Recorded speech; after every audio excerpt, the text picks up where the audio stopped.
Students, तो कैसे हैं आप लोग।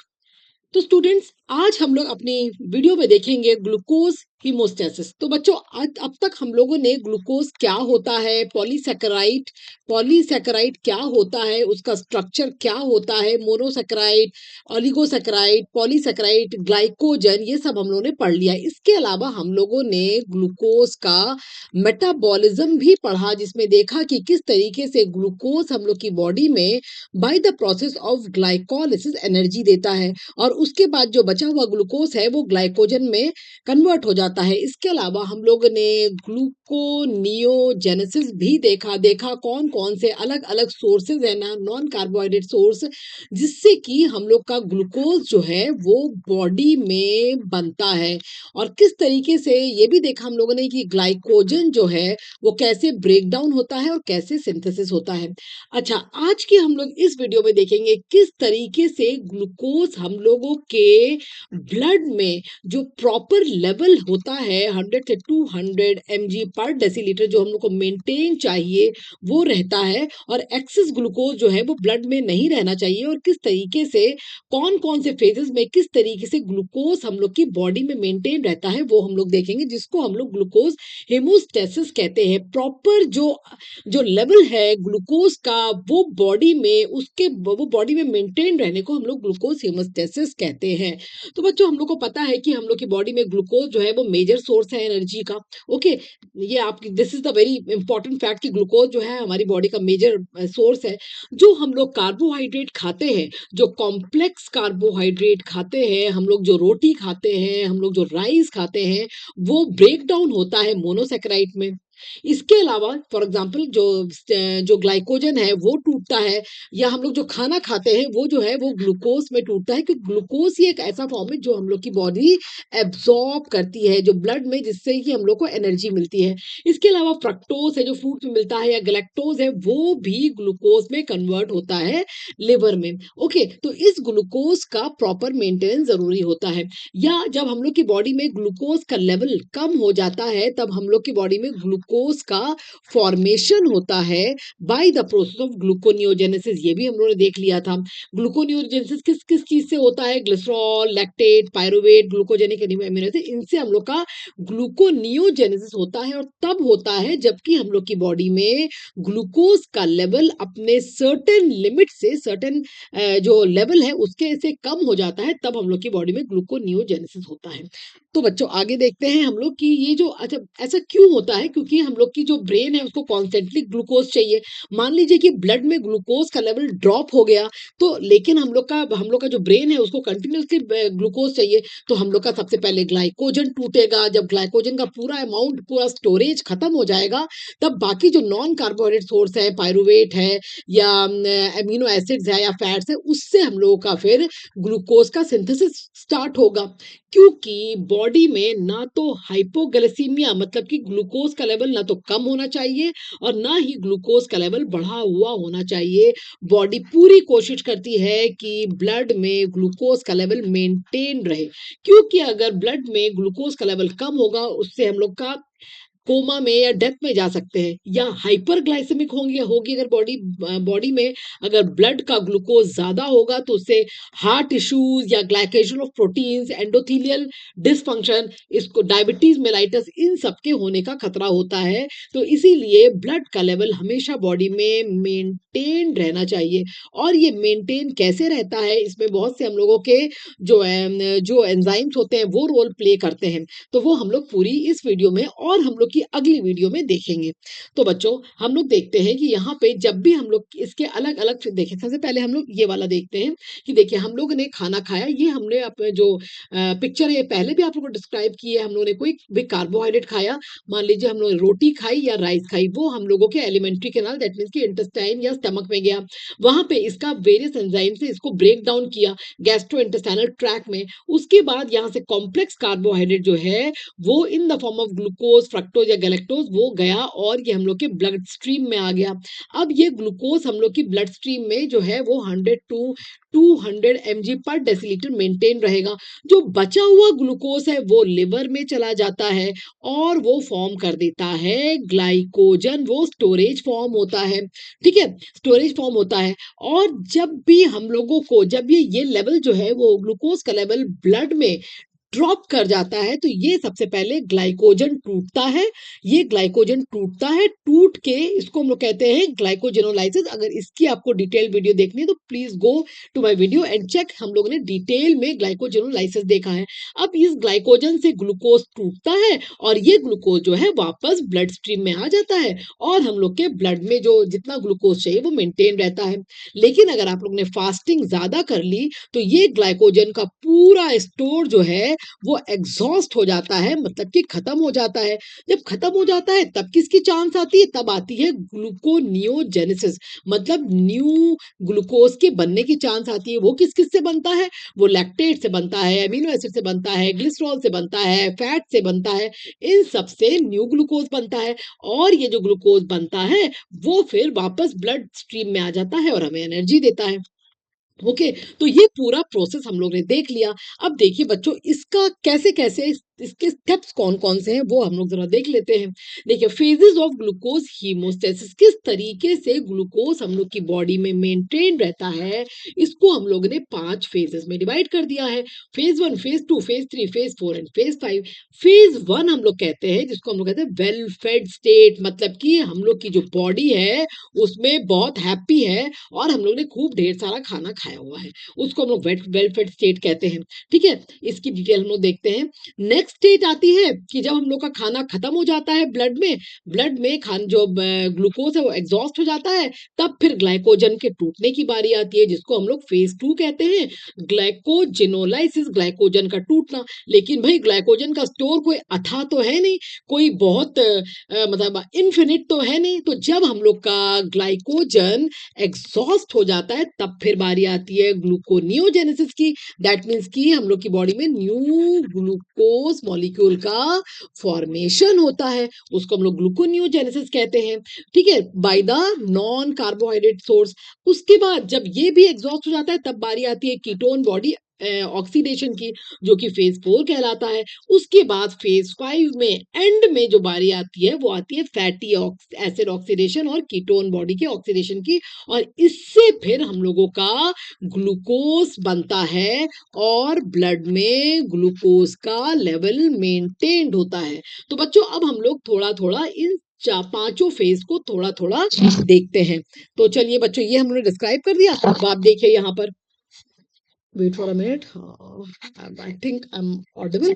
ओके, तो चलिए बच्चों, यहाँ पे हम लोग देखते हैं कि सबसे पहले हम लोगों ने, देखिए ये ग्राफ है जिसमें कि यहाँ पे एक्स एक्सिस में नंबर ऑफ आवर्स है, मतलब कि आपने जैसे ही खाना खाया, ये पहला घंटा हुआ, ये दूसरा घंटा हुआ, तीसरा घंटा हुआ, चौथा घंटा, 8वां घंटा, 12वां घंटा, एक दिन यहाँ पे कंप्लीट हो गया, दूसरा दिन स्टार्ट हो गया और यहाँ पे 40th आवर हो गए, second day, 8th day, 14th day, 24th day, 32nd day and 40th day.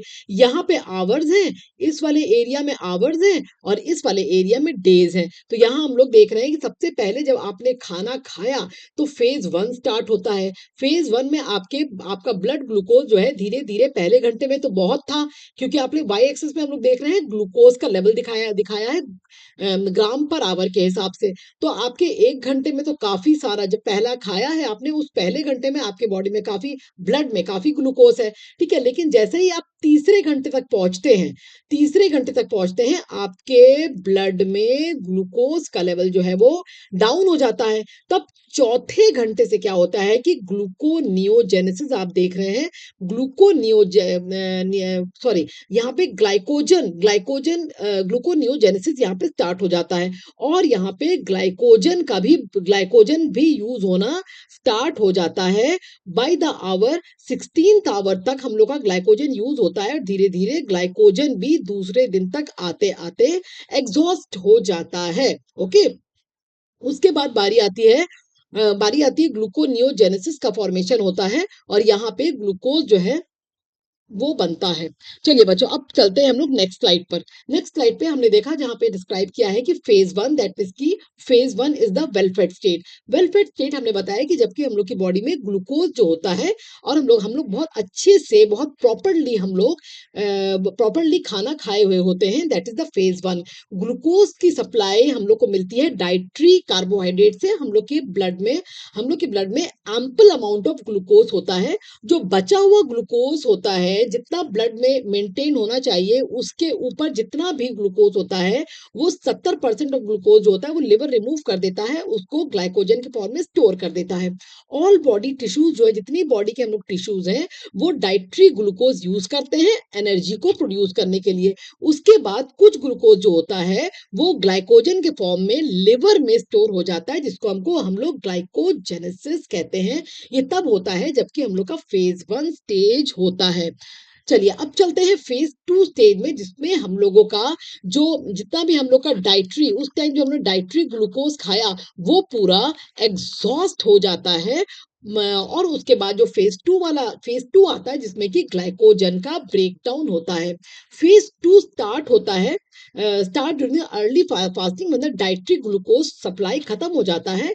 तब हम लोगों के लीवर में ग्लाइकोजन का टूटना शुरू होता है along with the gluconeogenesis। जो ग्लूकोज का सिंथेसिस भी स्टार्ट होता है। किस लिए होता है? क्योंकि ब्लड में नॉर्मल ग्लूकोज का अमाउंट को मेंटेन रखने के लिए। ओके, देन यहाँ पर हम लोग की बॉडी में, जब हम लोग की बॉडी में पूरा जो डाइट्री ग्लूकोज खत्म हो जाता है, तब यहाँ पे मेन सोर्स जो ग्लूकोज का होता है वो ग्लाइकोजन का टूटना होता है। ग्लाइकोजन के ब्रेकडाउन से जो ग्लूकोज होता है वो होता है, और दूसरा यहाँ पे न्यू ग्लूकोज मॉलिक्यूल का फॉर्मेशन भी स्टार्ट हो जाता है by the non carbohydrate source such as pyruvate है एंड अमीनो एसिड्स हैं। इनसे हम लोगों का न्यू मॉलिक्यूल्स ऑफ ग्लूकोज भी बनना शुरू हो जाता है फेज 2 स्टेज में। चलिए नेक्स्ट हम लोग देखते हैं फेज 3 स्टेज। फेज 3 स्टेज में भी ग्लूकोनियोजेनेसिस ही चलता रहता है, दैट मीन्स कि नॉन कार्बोहाइड्रेट सोर्स से न्यू मॉलिक्यूल्स ऑफ ग्लूकोज बनते हैं। ओके, तो यहाँ पे फेज 3 में ग्लाइकोजन का स्टोर जो होता है वो पूरा पूरा का पूरा एग्जॉस्ट हो चुका होता है। यहाँ पे मेन रोल जो प्ले करता है वो ग्लूकोनियोजेनेसिस ही होता है, और ये 20 घंटे तक तो हम लोग का ग्लाइकोजन स्टोर हम लोग को टूट कर ग्लाइकोजन ग्लूकोज देता है, लेकिन 20 घंटे के बाद हम लोग की बॉडी में ग्लाइकोजन खत्म हो जाता है और बॉडी पूरी ग्लूकोनियोजेनेसिस में के ऊपर डिपेंड करती है। लेकिन इसमें फेज 3 जो है ये इस पे भी डिपेंड करता है कि आपकी फीडिंग स्टेटस क्या है। अगर आपने बहुत ढेर सारी मिठाइयां खा ली या मीठा खा लिया, तब आपका ग्लूकोनियोजेनेसिस चलेगा, मतलब आपका जो ग्लूकोनियोजेनेसिस देर से शुरू होगा। या अगर आपके आपके लिवर में ग्लाइकोजन काफी ज्यादा अमाउंट में स्टोर्ड है, तब भी हम लोग का ग्लूकोनियोजेनेसिस देर से शुरू होगा। या अगर आपने फिजिकल एक्टिविटीज बहुत है नहीं, बहुत धीरे धीरे आप कर रहे हैं कोई भी फिजिकल एक्टिविटी, तब भी आपका ग्लूकोनियोजेनेसिस देर से शुरू होगा, क्योंकि उस टाइम हम लोग के बॉडी में अगर आपने बहुत ज्यादा फिजिकल एक्टिविटी नहीं की या आपकी बॉडी में बहुत अच्छा खासा ग्लाइकोजन स्टोर है, तब फिर ग्लूकोनियोजेनेसिस देर से शुरू होगा। अदरवाइज 20 घंटे के बाद ग्लूकोनियोजेनेसिस स्टार्ट हो जाता है। अच्छा, ये भी आप यहाँ पे ये लिखा हुआ है ग्लूकोनियोजेनेसिस कहाँ कहाँ से होगा, ये नॉन कार्बोहाइड्रेट सोर्स से होगा। और इस फेज में मेजर जो ब्लड ग्लूकोज आएगा वो ग्लूकोनियोजेनेसिस से आएगा। चलिए बच्चों, अब क्या होता है कि अब फेज 4 में क्या होता है कि देखिए, ग्लाइकोजन का ब्रेकडाउन भी फेज 4 तक आते आते खत्म हो गया, ग्लूकोनियोजेनेसिस भी खत्म हो गया। अब जो होगा, अब जो है वो जो सोर्स होगा वो कीटोन बॉडी का ऑक्सीडेशन होगा। बहुत दिन तक अगर आप फास्टिंग करते हो तब जाके फेज 4 आता है, अदरवाइज अगर आप खा लेते हो बीच में तो फेज 4 नहीं आता और कीटोन बॉडी का ऑक्सीडेशन नहीं होता। ठीक है, फेज 4 तक ग्लूकोनियोजेनेसिस जो है वो डिक्रीज कर जाता है। फैटी एसिड का अब जो एनर्जी देगा आपको वो फैटी एसिड देगा। अब ग्लूकोज की बारी खत्म हो गई, फैटी एसिड के ऑक्सीडेशन की वजह से कीटोन बॉडीज का एक्युमुलेशन हो जाएगा।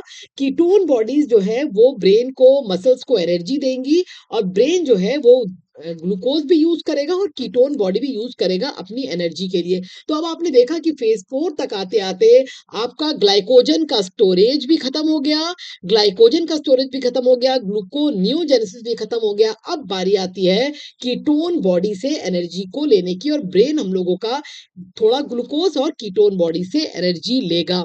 अब आता है फेज 4। फेज 4 में क्या है, टोटली डिपेंडेंट हो जाएगी बॉडी हम लोग की, फैटी एसिड को तोड़ने के लिए मजबूर हो जाएगी और कीटोन बॉडी के ऑक्सीडेशन से हम लोगों को एनर्जी मिलेगी। और ये तब होता है जबकि बहुत दिनों तक आप लोग प्रोलॉन्ग्ड फास्टिंग करते हो, और यहाँ पर फेज 5 तक भी ग्लूकोनियोजेनेसिस जो है ऑलमोस्ट खत्म हो जाता है, लेस डिपेंडेंट होती है बॉडी ग्लूकोनियोजेनेसिस पे।